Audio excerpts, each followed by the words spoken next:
Hi everybody, this is the next video in our DAR journey. I am Christina Wolfenbarger from the Pigeon Forge Public Library, and this is Sarah Lopez. And we are both on the journey to our DAR heritage, we hope. We've had some snags if you've seen our first 3 videos.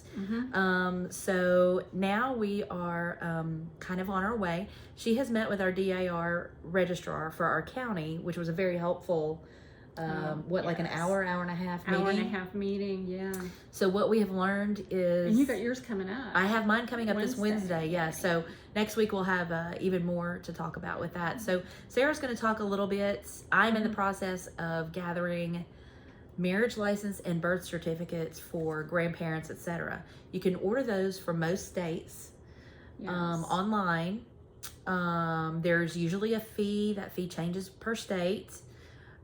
So Sarah is going to talk a little bit about what she has collected so far for her ancestor. Right. So last week I kind of, I said that, I thought it was going to be my paternal, and then we went to my maternal, and then that didn't work. So now we went back to the paternal. But yes, the meeting with the registrar was amazing because she is so knowledgeable, done this a couple of times, right? Yep. So the documents for the application, exact list of what you need, and generation 1, okay, that's us, generation 1. So we have to have our birth certificates, and I said this last week, if you're married, you have to have your husband's birth certificate. So voila, have my husband's birth certificate.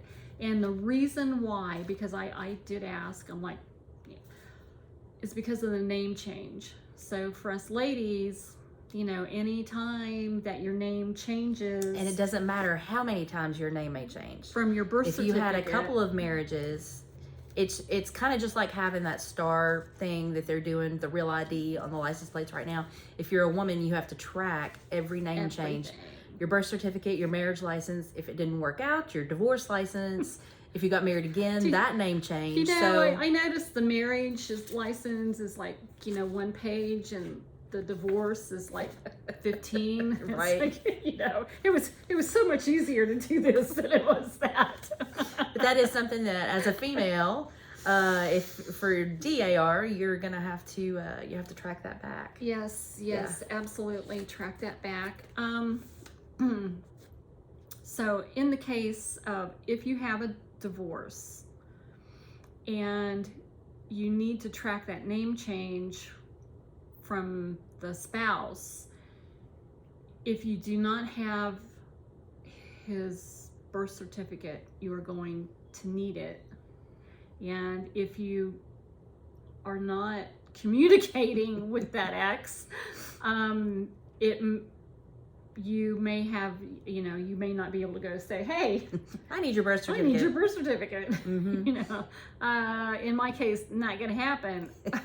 So there are ways of, I can actually prove that through the marriage and the divorce. Because when I was married to X, I had the name that was on the birth certificate. So we start there, and then with the marriage, so my name, birth certificate name, went on that marriage license, and then my name became, that last name. And then with the divorce, then that shows the name change again. So as long as you have the papers that show, one step to the next of your, again, females, with your name changes, that's what you need for even if you go by, say, some of us have nicknames, or we've taken our middle names that we go by for whatever reason, or we shortened it from Cassandra, and now everybody knows you as Sandy. You need, if that's on your driver's license, you're going to have to prove that. Right. Some type of documentation you're going to have to prove, you know, how you shortened it or legally changed the name, you know, for whatever And one of the reason. other things that we found out after your meeting too was the Social Security Index, which that's a huge part of like an ancestry website. And while that is a really good resource to confirm dates, locations, that kind of thing, it's not considered a vital record for the DAR. Right. It's good for you, just like find a grave might be nice to have. You can see that gravestone, and if you know for sure that it's your ancestor, you can kind of look at some things on there, and it's good information to have, but it's not really considered a vital record and cannot be used as a one of the DAR proof documents. Exactly. So I have almost everything, you know, to continue with mine. The only thing that I need to get is my mom and dad's marriage certificate to prove that they were a union, you know, for me, basically. So I'm working on that. And other than that, DAR pretty much takes care of everything. And I did get a letter from our registrar, or an email from our registrar. And she said, you know, that she's got the linkage, she's got everything down for me, name wise. And she said that she's basically doing the actual application for me, because we now have the proof. Now you just have to solid proof. You just have to make the connections for yourself to that person, and there's only so many things that they will accept. So I have my stack. Only missing, like I said, I have to contact where my parents were married and get that marriage, and then I'm good to go. So I'll be continuing on with that. And as you said, real quick, you know, there are fees usually involved depending on what you're asking for, and every state kind of has their own thing going on. So just be aware that you may need to have that credit card in hand when you're asking for some of this stuff. I think that, what's that company called, VitaCheck or something, I believe is this what most states use for you to be able to use your credit card. Otherwise you can write the state and order it online, like through the mail, by sending a check or whatever. But I think VitaCheck is the company that they use that you can actually do it with your credit card online. The issues that I'm running into in my search is looking for my grandfather's birth certificate. I know he was born in northern Louisiana. I'm having a little discrepancy on which parish. I have one of two options, and that's making it a little difficult because I'm thinking that one or the other of the parishes does not have their birth certificates yet.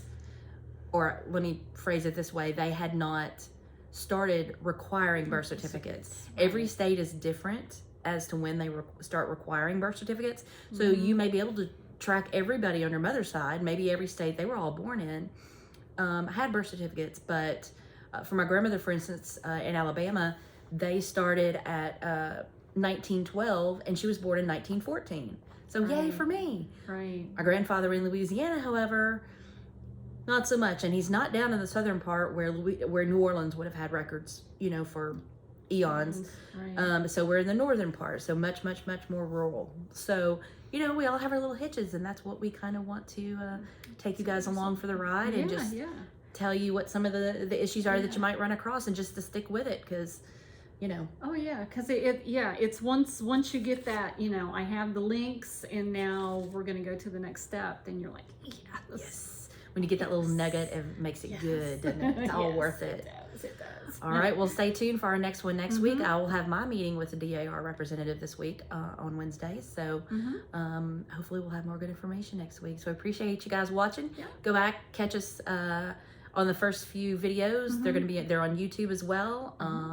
Plus Facebook and and our local chapter, our Spencer Clack chapter of DAR has put some of them on their links as well, so you can find some of them there. So we appreciate you watching. Y'all have a great day.